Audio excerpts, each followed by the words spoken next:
Hi friends, welcome to Afrin voice. இன்றைக்கி பூனேயில் நடந்த கொடூர கொலை சம்பவத்தை தான் இன்றைக்கி நம்ம பார்க்க போகிறோம். அதாவது ஷியா கோயல் அப்படின்ற ஒரு பெண், கேத்தன் அப்படின்ற ஒரு பையன், இவங்க ரெண்டு பேர்த்துக்குமே கடந்த பிப்ரவரி மாதம் வந்து என்கேஜ்மெண்ட் முடிஞ்சிருக்கு. இரு வீட்டாரோட சம்மதத்தோடு தான் என்கேஜ்மெண்ட் முடிஞ்சிருக்கு.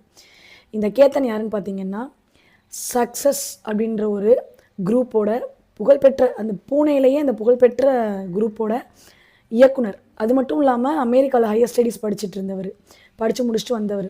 இந்த ஷியா கோயல் என்ன பண்ணாங்கன்னா, அவங்களுக்கு வயசு வந்து 20 தான், இந்த பையனுக்கு வயசு வந்து 26. இரு வீட்டாரோட சம்மதத்தை தான், நல்லா கவனிச்சுக்கோங்க, 2 வீட்டாரோட சம்மதத்தை தான் என்கேஜ்மெண்ட் முடிஞ்சு அடுத்த மாதம் ஃபஸ்ட் மந்த் என்கேஜ்மெண்ட் ஆனிவர்சரின்னு சொல்லிட்டு முதல் மாதம் என்கேஜ்மெண்ட் முடிஞ்சா, அதனால் மார்ச் மாதம் அவங்க என்ன பண்ணியிருக்காங்கன்னா செலிப்ரேட் பண்ணியிருந்திருக்காங்க. இன்ஸ்டாகிராம்லேயுமே அவங்க பிரபலமானவங்க தான்.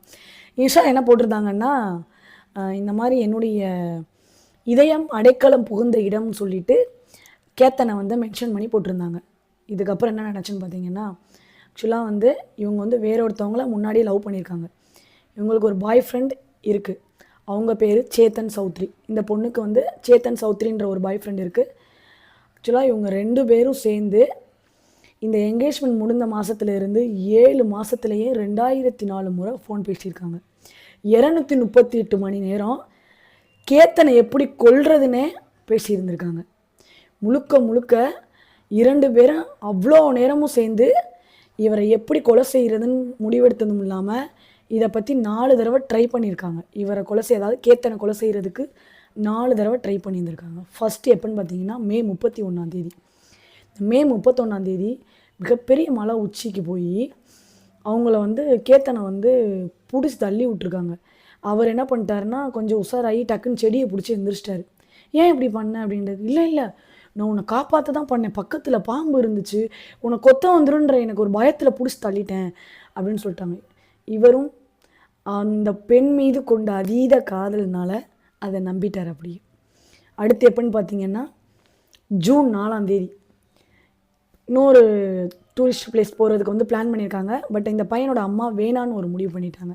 அந்த இதனாலையும் அதிர்ஷ்டவசமாக கேத்தன் வந்து உயிர் தப்பிட்டார். மறுபடியும் எப்போ பிளான் பண்ணியிருக்காங்கன்னா, அவங்க பாய் ஃப்ரெண்டோடு சேர்ந்து ஜூன் 14 பிளான் பண்ணியிருக்காங்க. எங்கள் லோகோ காட் கோட்டையில். அப்போ அது டூரிஸ்ட் பிளேஸ்னால அன்னைக்குன்னு சண்டே, ஸோ நிறைய க்ரௌடு.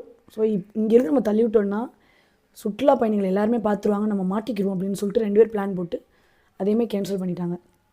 இடையிலே என்ன நடந்துச்சுன்னு பார்த்தீங்கன்னா, இன்னொரு பிளேஸ்க்கு போயிருக்காங்க. பட் வந்து அந்த பையனோட தங்கச்சி, அந்த பையனோட ரிலேட்டிவ் ஒரு பொண்ணு, அப்புறம் ஷியா கோயல், அப்புறம் வந்து என்கேஜ்மெண்ட் முடிஞ்ச பர்சன், இவங்க 4 பேரும் பிளான் பண்ணி போயிருக்காங்க. இவங்க என்ன பண்ணிட்டாங்க, இந்த பொண்ணு என்ன பண்ணிட்டாங்கன்னா, 4 பேர் எதுக்கு போகணுன்ற ஒரு தாட்டை மைண்டில் வச்சுட்டு, நான் ரெஸ்ட் ரூம் போயிட்டு வரேன் அப்படின்னு சொல்லிட்டு காரில் இருக்கிற கேத்தனோட பாஸ்போர்ட்டை எடுத்து கிழித்து ரெஸ்ட் ரூமில் போட்டு ப்ளஷ் பண்ணிட்டு போயிட்டாங்க. ஸோ பாஸ்போர்ட்டை காணமே அப்படின்னு சொல்லிட்டு ஆக்டிங் பண்ணியிருக்காங்க. அப்போ அந்த ட்ரிப்பு கேன்சல் ஆயிடுச்சு. அதுக்கப்புறம் லாஸ்ட்டு ஜூன் 20 இந்த ஷியா கோயல், அந்த பெண் 20 வயதுக்கு பெண்ணிற்கு வந்து பர்த்டே. இந்த பர்த்டேக்கு என்ன பண்ணியிருந்திருக்காருன்னா, இவர் அதீத அன்பு கொண்ட காதல்னால 40 ரூம் புக் பண்ணியிருக்காரு. எங்கேயா மகாபலிஷில் 40 ரூம் புக் பண்ணி மிக பிரம்மாண்டமாக இந்த பர்த்டே வந்து நடத்தணுன்றது பிளான் பண்ணியிருந்திருக்காரு.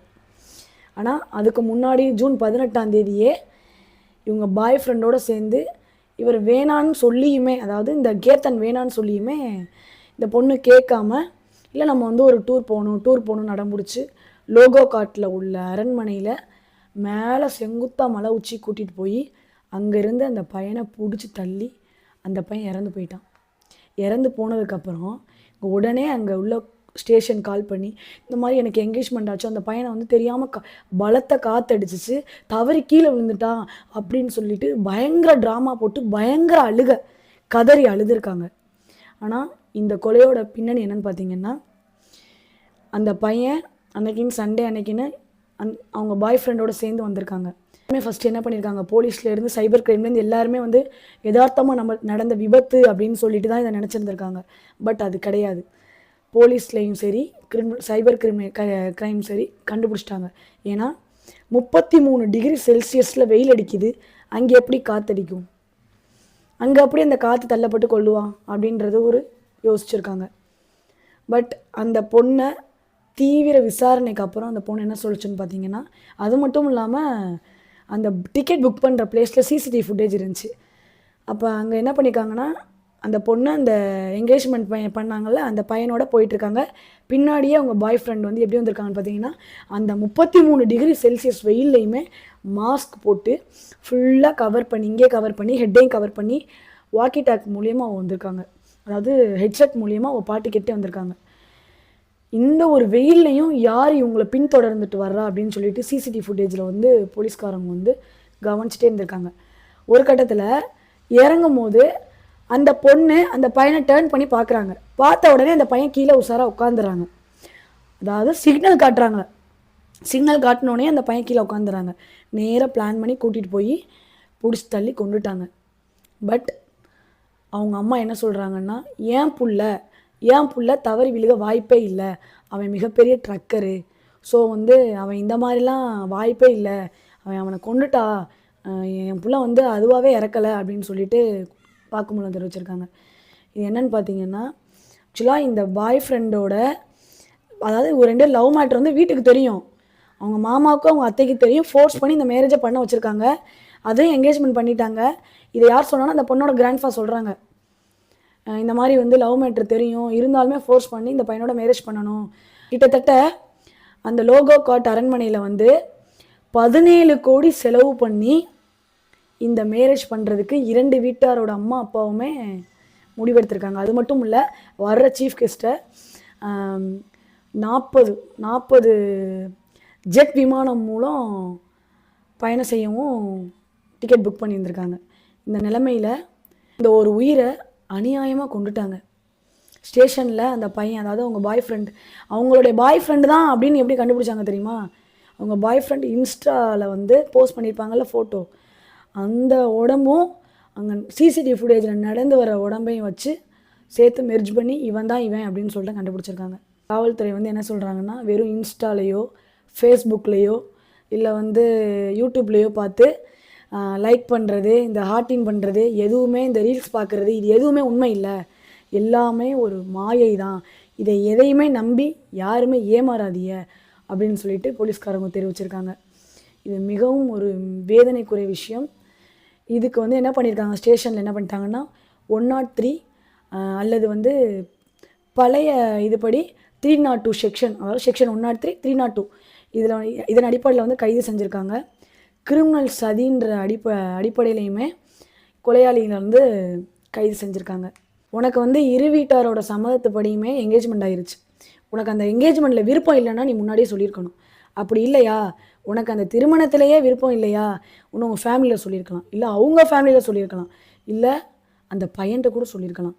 இறக்கமே இல்லாமல் அவன்கிட்ட பணத்தை எல்லாத்தையுமே அனுபவிச்சுட்டு எல்லா காசையுமே நல்லா யூஸ் பண்ணிட்டேன் அந்த பையனை, கொஞ்சம் கூட மனசாட்சி இல்லாமல் இரக்கம் இல்லாமல் இப்படி கொலையும் செஞ்சுருக்கியே, உனக்கு சட்டம் கடுமையான தண்டனை கொடுக்கணும்.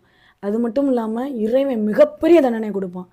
ஏண்டா இப்படி ஒரு செயலை செஞ்சோன்ற அளவுக்கு, நீ வருந்துற அளவுக்கு, வருந்தி சாவுற அளவுக்கு இறைவன் மிகப்பெரிய தண்டனையை கொடூரமாக உனக்கு கொடுக்கணும், கண்டிப்பாக கொடுப்பான்.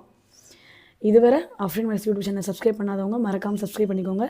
லைக் பண்ணுங்கள், ஷேர் பண்ணுங்கள், மறக்காமல் உங்களோட கமெண்ட்டை தெரிவிங்க. நன்றி.